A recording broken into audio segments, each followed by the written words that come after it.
Good morning to all of you. कैसे हैं आप सभी? मैं विजय कुमार शर्मा और आज मैं आपके सामने बात करूंगा फेलोशिप। ओके, तो ये फेलोशिप पर जो मैं आपसे बात करूंगा तो मैं आपको बता दूं कि जो हमारे रीट लैंग्वेज 2 में इंग्लिश लैंग्वेज 2 में जो हमारे सिलेबस में जो टॉपिक दिया हुआ है यूनिट फर्स्ट में इन्फ्रेंस, उस इन्फ्रेंस पर हम बात करेंगे। उसी का एक पार्ट जो है आज हम समझने की कोशिश करेंगे फेलोशी का। तो चलिए पहले मैं आपको बता दूं कि इन्फ्रेंस और फेलोशी में डिफरेंस क्या है। इन्फ्रेंस और फेलोशी में क्या डिफरेंस है, तो मैं आपको बता दूं कि जो इन्फ्रेंस होता है उस इन्फ्रेंस में हमें जो टेक्स्ट दिया जाता है उस टेक्स्ट को ही हम लोग एक तरीके से एविडेंस मानते हैं, एक प्रूफ मानते हैं। उस एविडेंस के तहत जो हम कंक्लूजन पर पहुंचते हैं, कहां पर? कंक्लूजन पर। कहने का मतलब है कि एविडेंस के साथ कंक्लूजन पर पहुंचना या कंक्लूजन विद एविडेंस, एविडेंस के साथ कंक्लूजन पर पहुंचना ही क्या कहलाता है? इन्फ्रेंस कहलाता है। यदि हम लोग जो है किसी किसी फैक्ट के आधार पर, किसके आधार पर? फैक्ट के आधार पर यदि हम लोग किसी कंक्लूजन पर पहुंचते हैं तो वो जो है इन्फ्रेंस कहलाता है। लेकिन फेलोशी में जस्ट इसका रिवर्स होता है, अपोजिट होता है कि हम लोग जो है बिना किसी एविडेंस के, बिना किसी फैक्ट के यदि हम कंक्लूजन पर पहुंचते हैं, विदाउट फैक्ट या विदाउट जो है एविडेंस के हम कंक्लूजन पर पहुंचते हैं तो वो कहलाती है फेलोशी। ध्यान से समझना आप लोग, पूरी चीज बहुत इंपॉर्टेंट है। लास्ट रीट में जो है इससे क्वेश्चन पूछा गया था फेलोशी से, द फेलोशी ऑफ इक्विवोकेशन से क्वेश्चन आया था। तो भरोसा नहीं है कि इस बार जो है वो वापस फेलोशी को रिपीट कर दे, इसीलिए हमें फेलोशी पर भी पूरा ध्यान रखना है, फेलोशी को भी पूरा समझने की कोशिश करना है हमें। तो मैं आपको बता दूं कि यदि इन्फ्रेंस की बात करें तो हम कह सकते हैं कंक्लूजन विद एविडेंस। एविडेंस के आधार पर जो हम कंक्लूजन निकालते हैं वो कहलाता है इन्फ्रेंस। और यदि हम बात करें फेलोशी की तो फेलोशी का मतलब होता है कंक्लूजन विदाउट एविडेंस। बिना किसी एविडेंस के हम जो कंक्लूजन पर पहुंचते हैं वो कहलाता है फेलोशी। तो आज हम इस वीडियो में जो है, इस वीडियो में मैं आपको जो है फेलोशी के बारे में पढ़ाने वाला हूं, फेलोशी के बारे में हम बात करने वाले हैं। इसीलिए आप लोग जो है अपने माइंड को पूरा कंसंट्रेट रखें, पूरा अपना माइंड जो है आप बोर्ड पर रखें, तो आप समझने की कोशिश करेंगे फेलोशी को। ठीक है, जिन्होंने मेरा चैनल लाइक शेयर और सब्सक्राइब नहीं किया है तो प्लीज मेरे चैनल को आप लाइक शेयर और सब्सक्राइब जरूर कर दें। ये मेरे फेलोशी का फर्स्ट पार्ट है, इसके बाद मैं नेक्स्ट पार्ट लेकर आऊंगा और लगभग हम लोग जो है सारी फेलोशीज को जो है अपने YouTube वीडियोज में कवर करने की पूरी कोशिश करेंगे। तो चलिए समझते हैं फेलोशी की डेफिनेशन की हम बात करें तो मैं आपको बता दूं कि an incorrect inference is also known as a fallacy. यहां मैंने इनकरेक्ट इन्फ्रेंस क्यों कहा? क्योंकि करेक्ट इन्फ्रेंस वहां निकलता है जो एविडेंस के आधार पर, जहां कंक्लूजन पर पहुंचा जाता है। जबकि में फेलोशी में क्या होता है कि यहां पर हम जो है विदाउट एविडेंस, विदाउट फैक्ट जो है कंक्लूजन पर पहुंचने की कोशिश करते हैं। इसीलिए इनकरेक्ट इन्फ्रेंस को भी हम लोग क्या कहते हैं? फेलोशी कहते हैं। क्या कहते हैं? फेलोशी कहते हैं। या हम इसे सीधे शब्दों में चाहें तो हम कह सकते हैं a false belief. A false belief का मतलब होता है गलत निष्कर्ष। हम सीधे शब्दों में कह सकते हैं कि गलत निष्कर्ष को ही हम लोग क्या कहते हैं? फेलोशी कहते हैं। अब फेलोशी जो है बहुत सारी होती है, लेकिन हमारे एग्जाम के पॉइंट ऑफ व्यू से हम लोग जो है फेलोशीज को कवर करने की कोशिश करेंगे। तो अब इसके बाद हम बात करेंगे टाइप्स ऑफ फेलोशीज को। तो चलिए देखते हैं types of, so many types of fallacies. यहां हम वन बाय वन करके समझने की कोशिश करेंगे। सबसे पहले हम बात करेंगे द फेलोशी ऑफ हैस्टी जनरलाइजेशन। इसको हमें बड़े ध्यान से समझना है। मैं इसके एग्जांपल्स जो है तब तक बताऊंगा, तब तक हमारे दिमाग में ये बिल्कुल अच्छे तरीके से नहीं बैठ जाती है, तब तक हमें अच्छे तरीके से समझ में नहीं आ जाता है। तो चलिए हम बात करते हैं द फेलोशी ऑफ हैस्टी जनरलाइजेशन। तो ये वास्तव में द फेलोशी ऑफ हैस्टी जनरलाइजेशन है क्या? तो इसको समझने से पहले देखो यहां पर the fallacy creates a general rule based on a single example.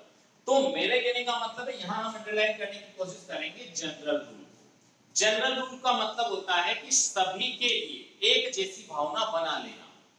General rule बना लेना, सभी के साथ एक जैसी भावना बना लेना। दूसरी बात आती है on a single example. Single example का मतलब होता है किसी व्यक्ति के साथ कहीं पर भी यदि कोई घटना घटित होती है तो उस घटना के थ्रू वो सभी के लिए क्या बना लेता है, एक जनरल रूल बना लेता है। जैसे मेरी बात सुनिए, जैसे मान लीजिए मैं 12 में नया नया आया हूं और 12 में जब मैं नया नया आया हूं और मैंने जो है किसी व्यक्ति से पूछा कि मुझे जो है तेल फैक्ट्री जाना है, मुझे तेल फैक्ट्री का रास्ता बता दीजिए, लेकिन उसने मुझे तेल फैक्ट्री का रास्ता न बताकर कोटा रोड का रास्ता बता दिया तेल फैक्ट्री के नाम पर। तो फिर मैं क्या सोचूंगा कि 12 के सभी लोग जो है झूठे होते हैं, लायर होते हैं, दूसरों को धोखा देने वाले होते हैं। तो ये मेरे साथ एक व्यक्ति ने किया, लेकिन मैंने सभी व्यक्तियों को क्या मान लिया, गलत मान लिया। मैंने सभी व्यक्तियों के लिए एक जनरल रूल बना लिया, 12 के सभी व्यक्तियों के लिए क्या बना लिया, मैंने एक जनरल रूल बना लिया। तो इस फेलेसी में यही होता है कि हम एक सिंगल एग्जाम्पल के आधार पर, एक सिंगल घटना के आधार पर जो है उस घटना से रिलेटेड हम एक जनरल रूल बना लेते हैं। किसके लिए, सभी के लिए।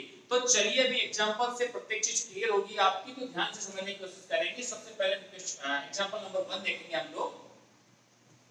When the driver of a car in Kota was forced to give bribe by a policeman, Kota में एक कार वाले को जो है फोर्स्ड किया गया, किसके लिए, ब्राइब, रिश्वत देने के लिए, बाय अ पुलिसमैन, एक पुलिसमैन के द्वारा कोटा में जो है कार वाले को रिश्वत देने के लिए बाध्य किया गया।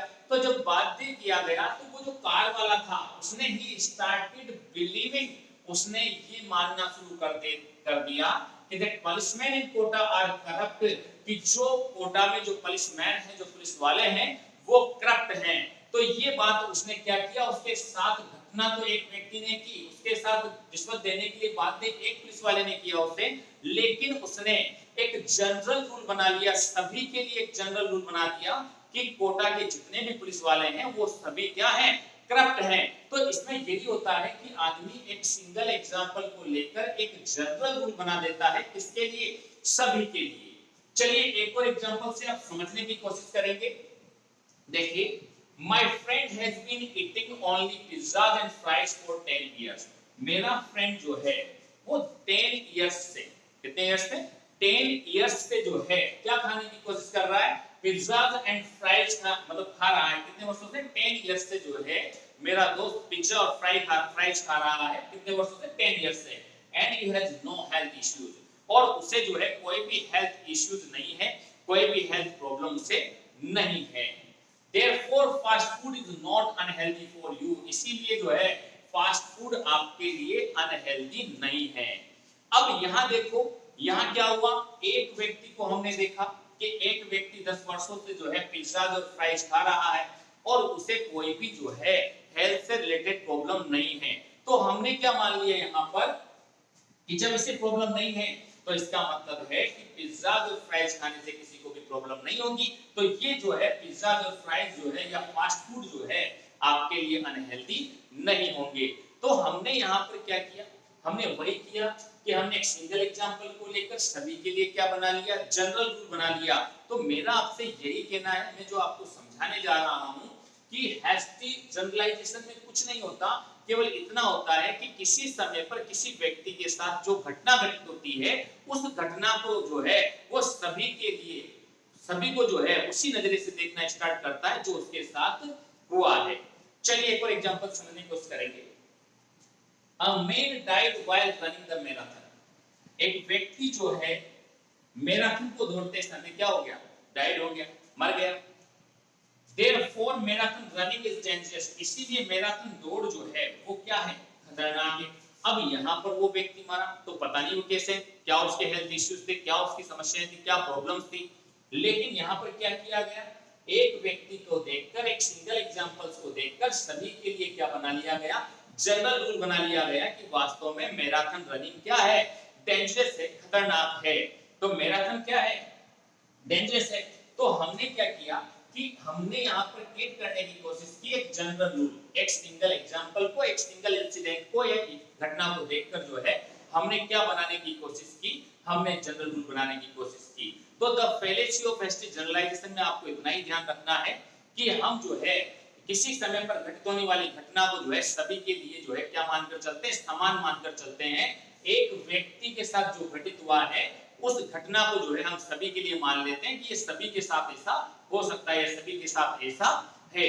तो चलिए आपको ये एग्जांपल्स मैंने आपको बताए, कुछ और एग्जांपल्स आपको बताने जा रहा हूं ताकि आप लोगों को और अच्छे तरीके से समझ में आ जाए। चलिए तो अब हम समझने की कोशिश करेंगे अगले एग्जांपल्स को। You can't trust these foreigners, आप जो है इन फॉरेनर्स पर ट्रस्ट नहीं कर सकते, विश्वास नहीं कर सकते। ओनली यस्टरडे, कल ही जो है a British bus conductor tried to cheat me out of 5 pounds। कल ही जो है एक बस कंडक्टर ने मुझे जो है 5 पाउंड से जो है चीट करने की कोशिश की। तो कहने का मतलब ये है कि यहाँ पर केवल एक ब्रिटिश बस कंडक्टर ने उसे जो है चीट करने की कोशिश की और उसने एक जनरल रूल बना लिया, किसके लिए, सभी फॉरेनर्स के लिए। इसमें यही है, 2 वर्ड्स आपको ध्यान रखने हैं, एक सिंगल एग्जांपल और एक जनरल रूल। एक सिंगल एग्जांपल को देखकर हम लोग जो है सभी के लिए क्या बना ले, जनरल रूल बना ले। यही जो है the fallacy of hasty generalization है। चलिए आगे देखते हैं। मेरीज हस्बैंड बीट्स हर, मेरी की जो हस्बैंड है वो उसे पीटते हैं। मैन ऑलवेज अप्रेस वीमन, आदमी जो है हमेशा महिलाओं का दमन करता है। तो कहने का मतलब है यहाँ पर कि गलती केवल एक जो है किसकी है, मेरी के हस्बैंड की। मेरी के हस्बैंड से पीटते हैं और यहाँ पर जो है सभी व्यक्तियों के लिए क्या बन गया है, एक जनरल रूल बन गया है। तो हमें यही ध्यान रखना है, एक सिंगल एग्जांपल को देखकर जनरल रूल यदि बनता है तो इसका मतलब है कि वहां पर the fallacy of hasty generalization है। चलिए आगे बढ़ते हैं। My friend from Mumbai speak English fluently, मेरा जो फ्रेंड है जो मुंबई से है, स्पीक इंग्लिश फ्लुएंटली, इंग्लिश जो है फ्लुएंटली बोलता है। Therefore people from Mumbai can speak English fluently, इसीलिए जो मुंबई के जो लोग हैं वो फ्लुएंटली इंग्लिश बोल सकते हैं। अब यहाँ पर देखो, यहाँ पर फ्रेंड की बात थी कि जो फ्रेंड है जो कहाँ से है, मुंबई से है, वो speak English fluently, fluently English बोलता है। लेकिन हमने इसको देखकर सभी मुंबई वालों के लिए क्या बना लिया, एक जनरल रूल बना लिया कि जो मुंबई के जो सभी लोग हैं वो क्या बोल सकते हैं, फ्लुएंटली इंग्लिश बोल सकते हैं। चलिए आगे और बढ़ते हैं हम लोग। My neighbour is a rich man, मेरा पड़ोसी जो है वो क्या है, रिच मैन है, अमीर है। ही इज एरोगेंट, लेकिन वो क्या है, रिच तो है लेकिन वो घमंडी है। Therefore all rich men must be arrogant, इसलिए जो है जितने भी ये अमीर आदमी हैं ये सभी घमंडी होने चाहिए। तो इन सभी में हमने जो देखा वो ये देखा कि हमने क्या किया कि एक सिंगल इंसिडेंट को देखकर, एक सिंगल एग्जांपल को देखकर हमने सभी के लिए क्या बना लिया, एक जनरल रूल बना लिया। तो ये जो जनरल रूल बनता है ये कहलाता है the fallacy of hasty generalization. तो आज मैं जो है इस वीडियो में केवल इतना ही कवर कर पाऊंगा, इसके बाद मैं नेक्स्ट पार्ट लेकर आऊंगा और आगे भी मैं फेलेसी पर बात करूंगा। ये वीडियो आपको कैसा लगा तो आप मुझे जो है कमेंट करके जरूर बताएं, ठीक है। और भी जैसे मेरा जो चैनल है इसे आप लाइक शेयर और सब्सक्राइब जरूर करें, ठीक है। इससे मुझे क्या मिलेगा, मोटिवेशन मिलेगा और मैं आगे भी आप लोगों के लिए वीडियोस बनाऊंगा। Thank you very much.